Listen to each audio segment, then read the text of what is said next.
Welcome. Thank you for joining us on this edition of News 2. I'm Sandra Gumansing, and our top story this weekend saw beautiful parades on the islands of St. Thomas and St. Croix for Veterans Day. Virgin Islands veterans, military personnel, and other organizations marched through downtown Charlotte Amalie and downtown Frederiksted. And this year's Veterans Day activities honored female veterans in the territory with both parade marshals and guest speakers. News 2's Richard Dorsey reports. The territory celebrated and honored veterans with two parades, one on the island of St. Croix and on St. Thomas. For this year's celebration of veterans, the territory is honoring female veterans. Brigadier General Deborah Y. Howell spoke to the history of women in the military. As we commemorate women veterans, it's hard to imagine a Department of Defense without women. Truth be told, it was not so long ago serving as a woman was challenging. Be reminded that Women's Army Corps, or WAC, was converted from Women's Army Auxiliary Corps in July 1943. Synonymously, women who were accepted for volunteer emergency service known as WAVES in the Navy, SPARS in the Coast Guard, Women Air Force Service pilots in the Air Force. Parade marshal and guest speaker for the island of St. Croix's activities was Major Kathleen A. Paris. Some of us slept in the Estate Bethlehem and Estate Nazareth compounds from as early as September 5th. As the commander of Ving's Medical Detachment, my unit and I were among them. We left our homes not knowing what the outcome would be the day after. We hunkered down the evenings of September 5th through the 6th and the 19th through the 20th. Despite the results, we understood the needs of our community and held the reins along with local government agencies until support came as a result of the disaster declaration submitted by Governor Mapp and signed by President Trump. On the island of St. Thomas, the parade marshal was Sergeant First Class Laurel Maloon Francis and guest speaker, former military spouse Monique Farrell. I have been along this roller coaster ride as an Army spouse for over 33 years, with 21 moves across the United States and overseas several times. So how is it that after growing up in such a stable, constant lifestyle, I could adjust to such a life of moving every 2 or 3 years, a life of constant change, meeting new people, having to pack and unpack, familiarize myself with new environments, learn new languages and cultures? It's really simple. Just as service members volunteer and answer the nation's call to duty, so do family members. We support our soldiers, sailors, airmen, Marines, and Coast Guardsmen by honoring their service and welcoming them home. Richard Dorsey, News 2.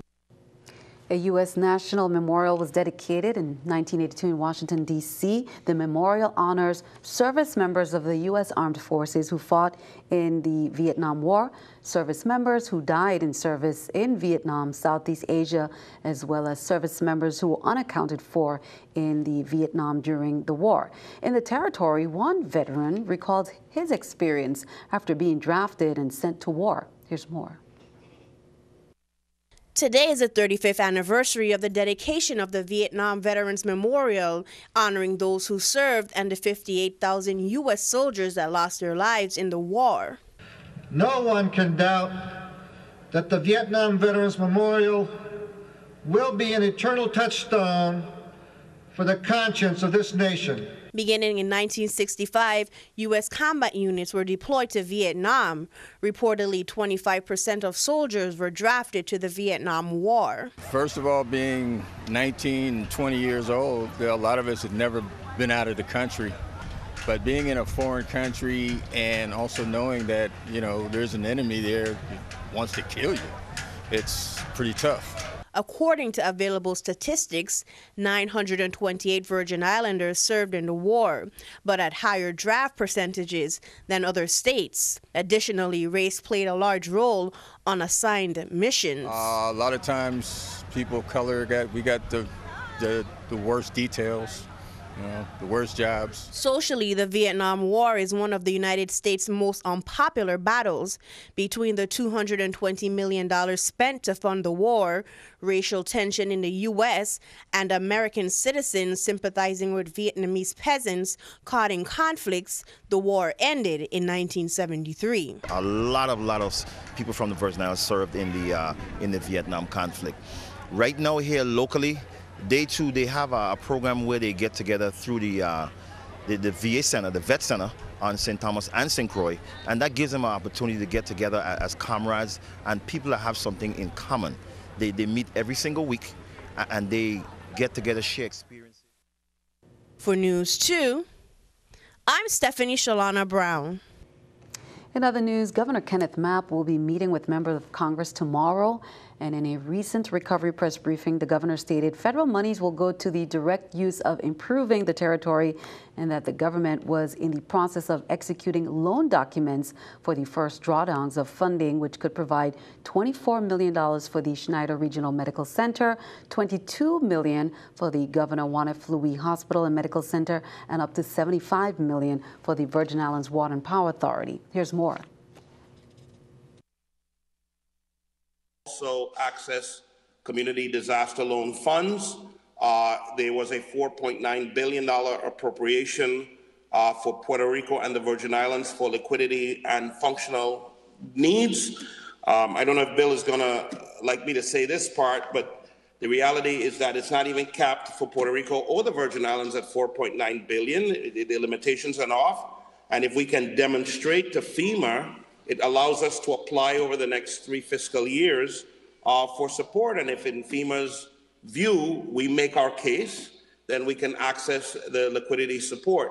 We're not going to go out spraying and frolicking and spending money, just because we have access to the money. We have a number of obligations that need to be addressed that we did not have the revenues for, and we were denied market access for, and our national government has come to our aid and our assistance, and we're going to be very meticulous.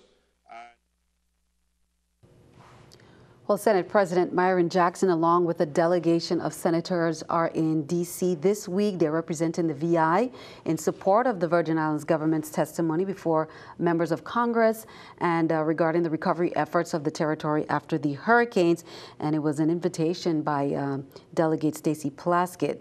Now, again, tomorrow, Tuesday, November 14th, Governor Mapp will be making a presentation before the U.S. Senate Committee on Energy and Natural Resources to outline the social, environmental, and economic impacts of the hurricanes and to provide justification for the amended $7.5 billion request from the U.S. government to assist in the recovery.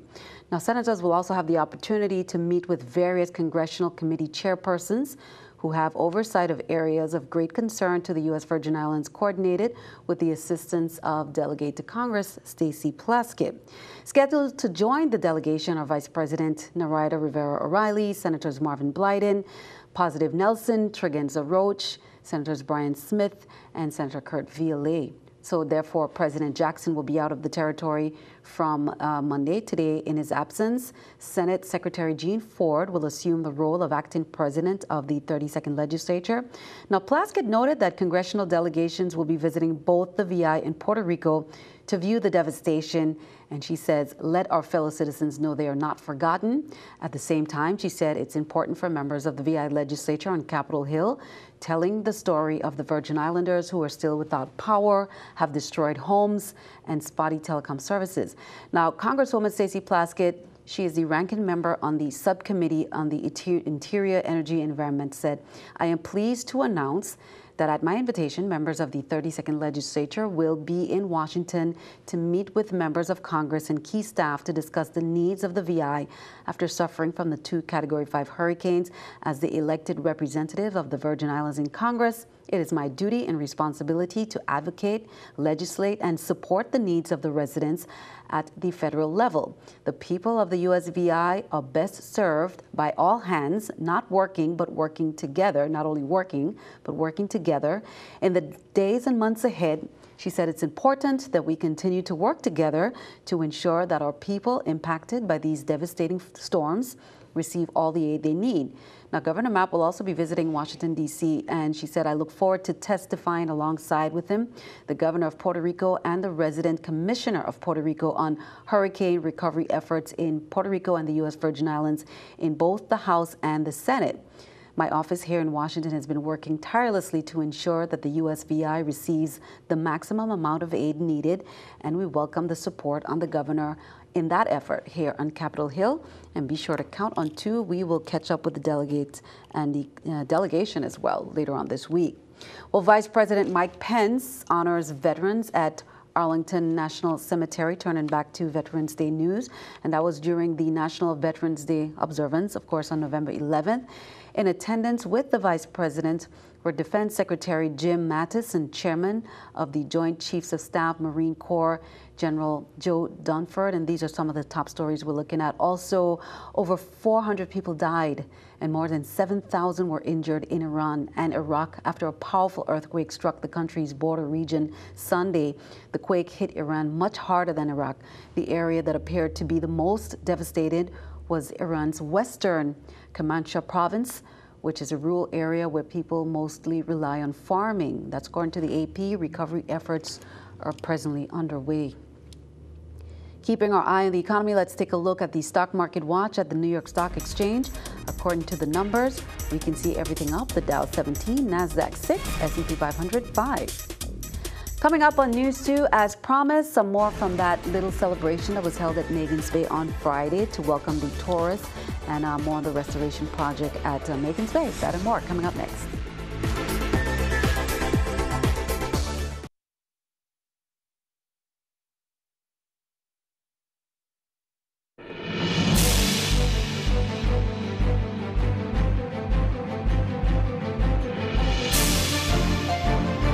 Welcome back. Well, as we shared, a light celebration was held on Friday to welcome guests of the Royal Caribbean's Adventure of the Seas. It was a joint effort between the Magens Bay Authority and Royal Caribbean Cruises. A group was formed and they put a plan into action to clean up the beach in an effort to make it the popular and beautiful site it is always known for. Here's more. Steel drum celebration and dancing, along with tourists enjoying water sports. Royal Caribbean's arrival on Friday called for a celebration, and they put their money where their mouth is to donate a lot of resources to make the opening of the world-famous Magens Bay Beach happen. First day back at work is great. It's nice. You know, we spent a lot of time and a lot of hard work on building this bar. In 4 days, we knocked this thing out to get set up for everything. And it was challenging, but we got it done, and it looks good. We got it painted, stained, and filled with booze. And, you know, here giving everybody booze and having a great time, you know. Celebration was held for the first phases of the restoration plans. It's really beautiful. The sand is great. We really like the water's clear. The sand is soft. It's great temperature, both weather-wise, and the water's good. Yeah, the water's really clear. It's nice. We really like it here. We've been lucky with Royal Caribbean, like Mike said. They're really good about keeping us updated and doing itinerary changes when things became available. And as soon as we found out we'd be able to come here, it was nice because originally we weren't going to make it to this island. And so it was really nice to be able to come here and experience this one too. Even though it had been affected, we knew that it was going to be a beautiful place to visit. Representatives from Royal Caribbean assessed some of the hardest hit areas in the Caribbean, and they decided to focus some effort on Magens Bay Beach on St. Thomas. They donated manpower, money, and resources. The first phase of the project concentrated on cleaning up. Lots of volunteers pitched in, hiring contractors, and more for the beach that has been voted many times a #1 destination. St. Thomas was not even on our original itinerary. It was St. Martin. And then they switched us to Martinique, which we weren't really thrilled about going there. And then when they switched to St. Thomas, we're like, oh, wow, you know, well, that's great. We're going to get to go to St. Thomas. We were here last year in St. Thomas. We didn't get here because we did a boat. We did a sailboat. And so we thought, well, that'll be great, but we're thinking it'll be interesting to see, you know. And then when we heard that it was a reopen, we thought, wow, yeah, it's great to be a part when of we that. got that email, I was jumping up and down. I was so excited to fact it. And then they said that Magens Bay would be reopened and so on, and that there'd be a little bit of a celebration, which you can see taking place today. Then it was just, oh. The second phase included cleaning and renovating the bathroom, repairing and painting every structure on the beach. The final phase will include bringing in some of the indigenous trees that were lost during the hurricanes. Even in the beginning phases, beachgoers were very pleased. Now, more than 90% of the sea grapes and 50% of the coconut trees were lost, according to representatives. And we are happy to report that a lot of the trees were arrived over the weekend. Be sure to count on 2. We'll keep you updated as the Magens Bay restoration continues. Well, many have been working to restore power, clear roadways, prepare beaches, and many of our key attractions, including taxis, tour operators, and government agencies. Now, Governor Mapp had made that announcement that the Norwegian Dawn was not docking on St. Croix on Saturday, November 11th, as originally planned. He reported that Robin Lindsay, who is the Executive Vice President, Vessel Operations at Norwegian Cruise Line Holdings, extended apologies to the people of the U.S. Virgin Islands for the late notice of the cancellation. Lindsay told the governor that the decision was made by the onboard revenue side of the company, which claimed the cancellation was related to issues with on-ground excursions. Governor Mapp said the island of St. Croix had been preparing for the ship's arrival. Frederiksted had been energized. The streets and the pier were cleaned up. Vendors and business people had gone to extraordinary lengths to be ready to welcome and serve cruise ship passengers.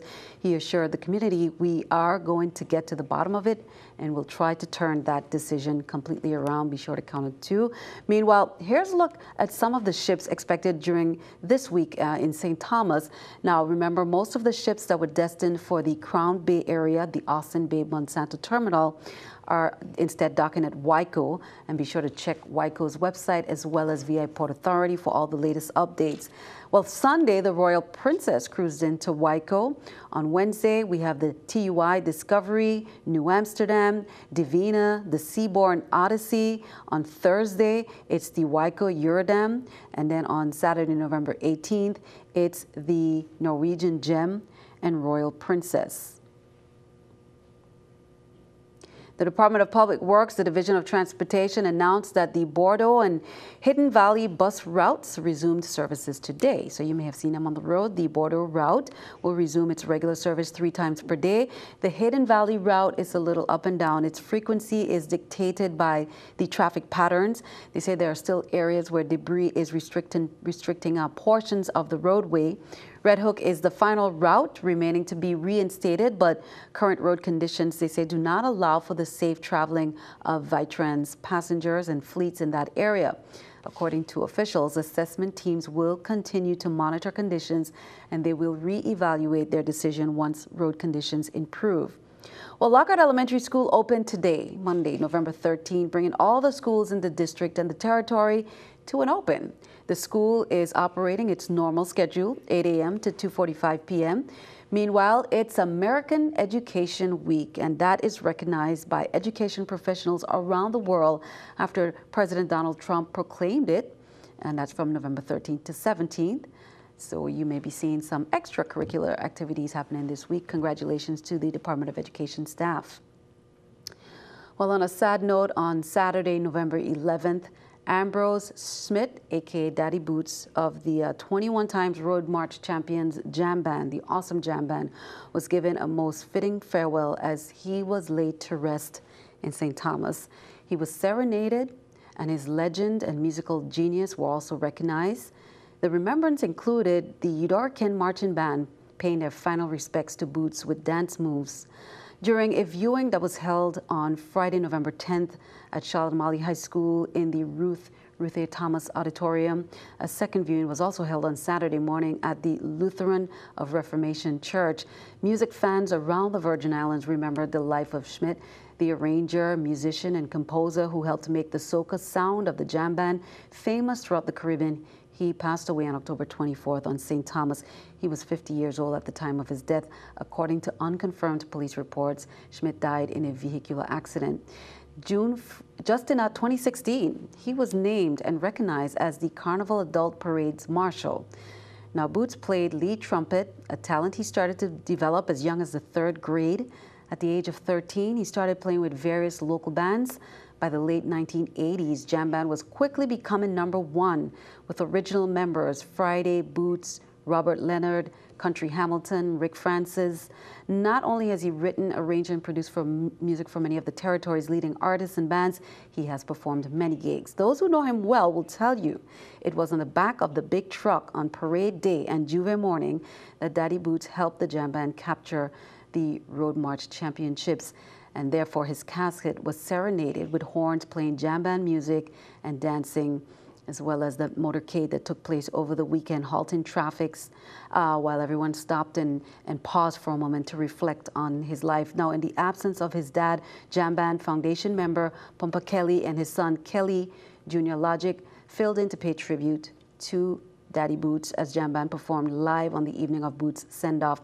He is survived by his father, William Schmidt, wife Tiffany Fabian Schmidt, sons Asian Schmidt, Tijani, Tijari, and Tijai Jackson, daughters Natasha, Amisha, Ambriana Schmidt, and Lene Klein, sisters Mava and Desiree Schmidt, mother-in-law Patricia, Philip, father-in-law Nashville, Philip, sisters-in-law Michelle Richardson, Shauna Ludwig, Kathleen, Debbie, Donna, and Arlene Fabian, brother Jerry A. Schmidt Sr. We wish all the condolences to the family as we remember this well-respected musician. Well, Governor Mapp said moving forward, when WAPA is working to restore power in neighborhoods, it will bypass homes whose generators are backfeeding into the power grids. The bypass homes will not be restored, he said, until the complete restoration of the territory.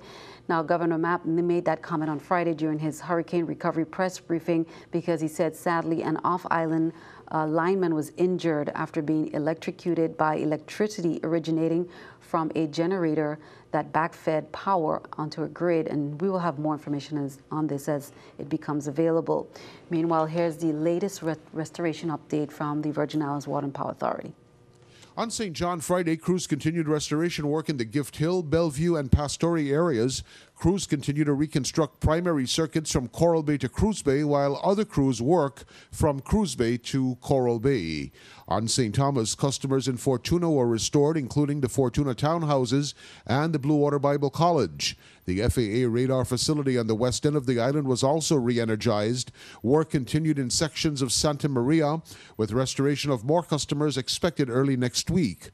Crews continued reconstruction work along Feeder 7A toward Surgeon Fry, West and East Carrot Bay, and Four Corners. Another section of Feeder 7A in Estate Altona is also expected to be energized next week. Circuits along the Subbase roadway are being reconstructed, with service to be restored early next week to the Supreme Court and Crown Bay Center, as well as businesses and government offices on Subbase Road. On Feeder 10A, poles are being uprighted and planted in some sections of Frenchtown, and crews will begin to string lines from the Adelita Cancroyne Junior High School intersection toward Gregory East. Portions of Red Hook Plaza on Feeder 7D were restored on Friday, as well as customers along the Smith Bay Road, and on Feeder 9C from the Yvonne Balski Elementary School in Estate Mandal toward Taborn Harmony. On St. Croix, some customers in Estate Wim were energized on Friday, and efforts continue to restore major sections of Frederickstead Town this weekend and the Lewis E. Brown Senior Villas and portions of Feeder 9B early next week. Customers on Feeder 6B, including Foodtown, Princess Health Center, North Shore Health Center, the St. Croix Avis, and One Love Service Station were restored, while Little Princess and Scion Farm are being readied for restoration of service, as well as Estates Barren Spot, Strawberry, and Bon Esperance on Feeder 5A. Crews will continue restoration near Gallows Bay on Saturday, and over the next few days, additional customers on Orange Grove Road to Clifton Hill and from Estate Richmond to Beeston Hill will be restored. Thanks for that update, John. Well, be sure to stick around. Your News 2 AccuWeather forecast is coming up next.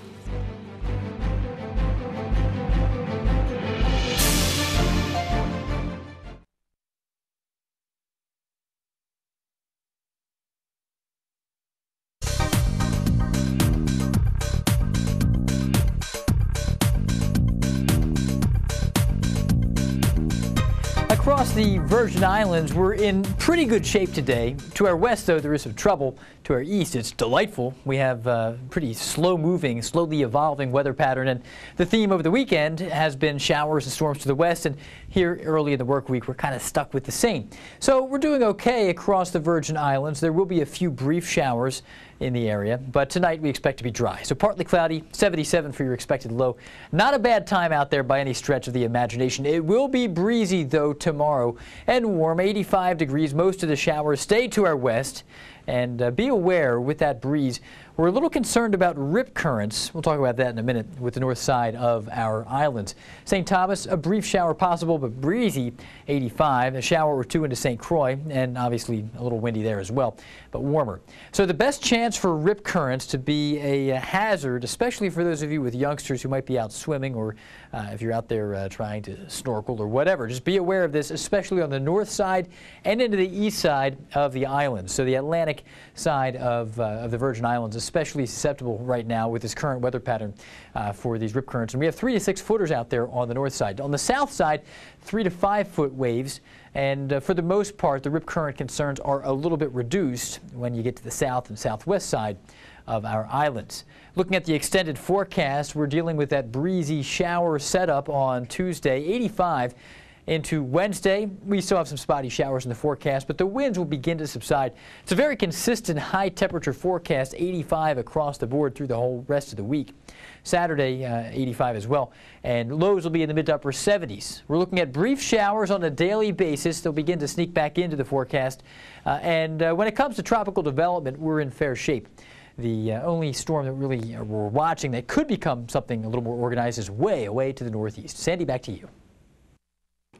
Thanks for that. Time for our News 2 weather picture there by Jaden Francis, second grader, giving us some sunshine and blue skies, representing the E. Benjamin Oliver School. Jaden, thank you for that. Send us your News 2 weather picture to the address on the screen, and be sure to tune in to see it right here on News 2. We have much more straight ahead. News 2 Sports comes your way next.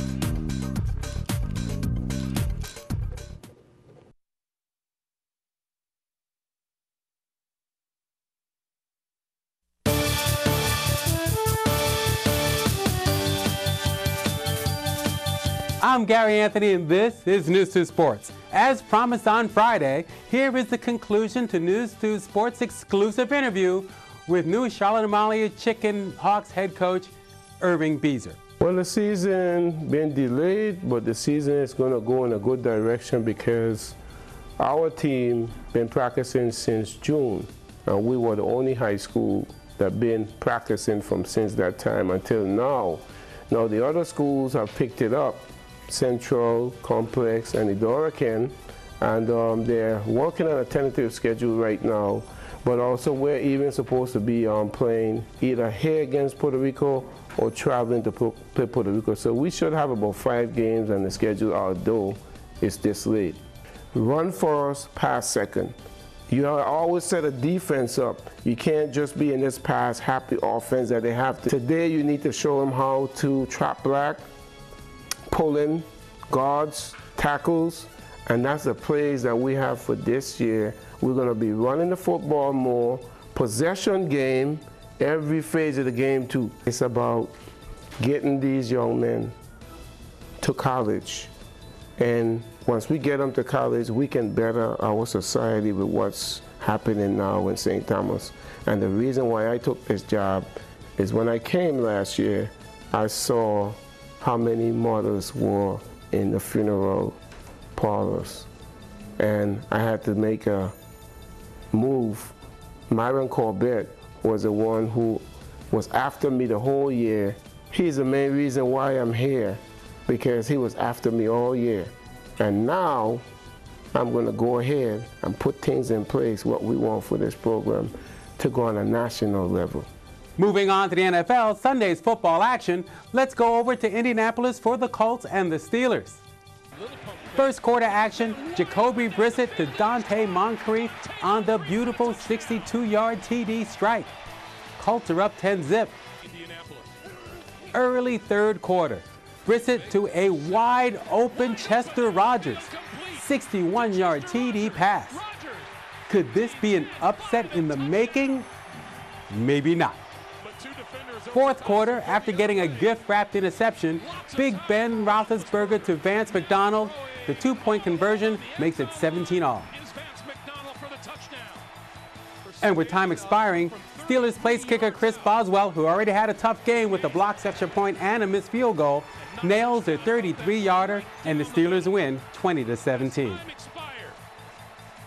That's it for sports. Sandy, back to you. Thank you, Gary. That is all for this edition of News 2. We thank you for joining us for all the latest news, weather, and sports. I'm Sandra Guman saying have a wonderful evening. We'll see you next time.